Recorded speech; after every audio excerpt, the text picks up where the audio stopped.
More than 500 babies are treated in Riverbend's neonatal intensive care unit every year.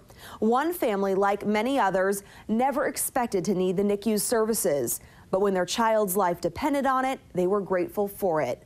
The Brecko family shares their story with us. Oh, what's that?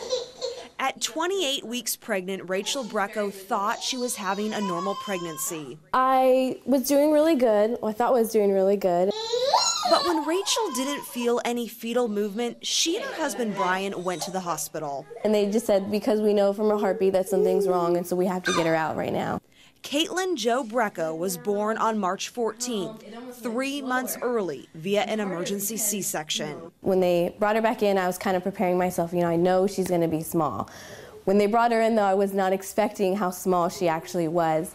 She weighed in at just 1 pound, 6.5 ounces, and was 12 inches long, the length of a ruler. My placenta was actually dead, and it wasn't giving her any nutrition at all.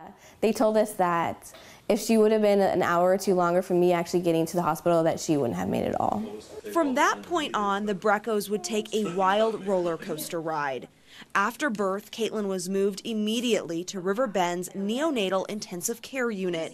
She was put on a ventilator and then taken off it. She was born on Monday, and then Wednesday she had a pulmonary hemorrhage, and it's a bleeding in her lungs, and she had to be put back on the ventilator.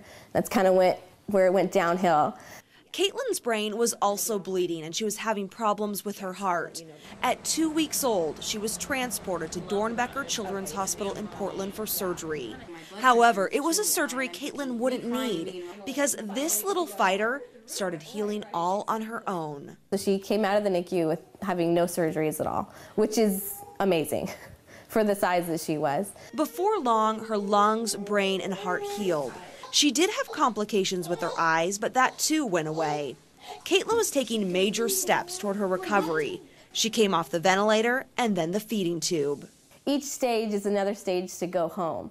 And so each time she does something like successful, it's like, oh, we get to go home soon. After spending 90 days in the NICU, on June 12th, Rachel's due date, the Breckos got to bring their little girl home. We actually got to take her home on the day that she was due. So she came home when she was meant to come home. The ambulance that took Caitlin to Dornbecker Children's Hospital is called Ruby. It's designed specifically for babies in the NICU and can transport 2 babies at a time in NICU isolettes. In the studio, Holly Menino, KEZI 9 News.